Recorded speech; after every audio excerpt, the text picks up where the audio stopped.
What's up, everybody? Brothers, sisters, psychonauts, and seekers of truth.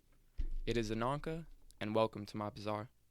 Today, I'll be reading the Native American legend Yellowstone Valley and the Great Flood. This version is taken from the book Voices of the Wind by Margot Edmonds and Ella E. Clark. With all of that being said, let our story begin. I have heard it told on the Cheyenne reservations in Montana and the Seminole camps in the Florida Everglades. I have heard it from the Eskimos north of the Arctic Circle and the Indians south of the equator. The legend of the flood is the most universal of all legends. It is told in Asia, Africa, and Europe, in North America and the South Pacific. Professor Hap Gilliland of Eastern Montana College was the first to record this legend of the Great Flood. This is one of the 15 legends of the flood that he himself recorded in various parts of the world. He was an old Indian. His face was weather-beaten, but his eyes were still bright. I never knew what tribe he was from, though I could guess. Yet others from the tribe whom I talked to later had never heard his story. We'd been talking of the visions of the young men.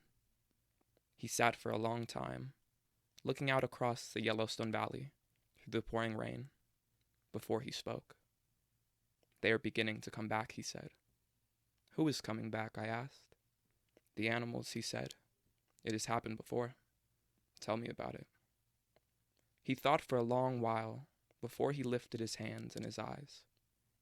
The Great Spirit smiled on this land when he made it.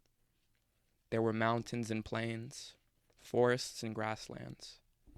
There were animals of many kinds, and men. The old man's hands moved smoothly, telling the story more clearly than his voice.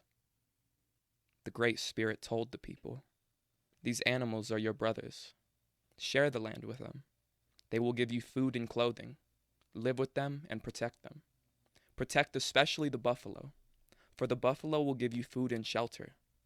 The hide of the buffalo will keep you from the cold, from the heat, and from the rain. As long as you have the buffalo, you will never need to suffer." For many winters, the people lived at peace with the animals and with the land. When they killed a buffalo, they thanked the Great Spirit, and they used every part of the buffalo. It took care of every need. Then other people came. They did not think of the animals as brothers. They killed even when they did not need food. They burned and cut the forests, and the animals died. They shot the buffalo and called it sport. They killed the fish in the streams. When the Great Spirit looked down, he was sad. He let the smoke of the fires lie in the valleys. The people coughed and choked, but still they burned and they killed. So the Great Spirit sent rains to put out the fires and to destroy the people. The rains fell and the waters rose. The people moved from the flooded valleys to the higher land. Spotted Bear, the medicine man, gathered together his people. He said to them, the Great Spirit has told us that as long as we have the buffalo, we will be safe from heat and cold and rain. But there are no longer any buffalo. Unless we can find buffalo and live at peace with nature, we will all die." Still, the rains fell and the waters rose. The people moved from the flooded plains to the hills. The young men went out and hunted for the buffalo. As they went, they put out the fires. They made friends with the animals once more. They cleaned out the streams. Still the rains fell and the waters rose. The people moved from the flooded hills to the mountains. 2 young men came to Spotted Bear. "We have found the buffalo," they said. There was a cow, a calf, and a great white bull. The cow and the calf climbed up to safety of the mountains. They should be back when the rain stops. But the bank gave way, and the bull was swept away by the floodwaters. "We followed and got him to shore, but he had drowned. We have brought you his hide." They unfolded a huge white buffalo skin. Spotted Bear took the white buffalo hide. "Many people have been drowned," he said. "Our food has been carried away, but our young people are no longer destroying the world that was created for them. They have found the white buffalo. It will save those who are left. Still, the rains fell and the waters rose. The people moved from the flooded mountains to the highest peaks. Spotted Bear spread the white buffalo skin on the ground. He and the other medicine men scraped it and stretched it, and scraped it and stretched it. Still, the rains fell. Like all rawhide, the buffalo skin stretched when it was wet. Spotted Bear stretched it out over the village. All the people who were left crowded under it. As the rains fell, the medicine men stretched the buffalo skin across the mountains. Each day they stretched it farther. Then, Spotted Bear tied one corner to the top of the Bighorn Mountains. That side he fastened to the Pryors.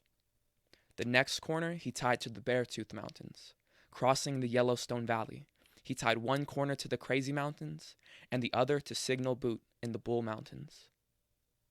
The whole Yellowstone Valley was covered by the white buffalo skin. Though the rain still fell above, it did not fall in the Yellowstone Valley. The waters sank away. Animals from the outside moved into the valley, under the white buffalo skin. The people shared the valley with them. Still, the rains fell above the buffalo skin.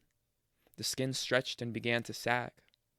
Spotted Bear took on the Bridger Mountains and raised the west end of the buffalo skin to catch the west wind. The west wind rushed in and was caught under the buffalo skin. The wind lifted the skin until it formed a great dome over the valley.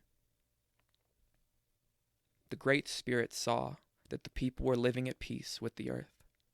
The rain stopped and the sun shone. As the sun shone on the white buffalo skin, it gleamed with colors of red and yellow and blue. As the sun shone on the rawhide, it began to shrink. The ends of the dome shrank away until all that was left was one great arch across the valley. The old man's voice faded away, but his hand said, "Look," and his arms moved toward the valley. The rain had stopped, and a rainbow arched across the Yellowstone Valley. A buffalo calf and its mother grazed beneath it.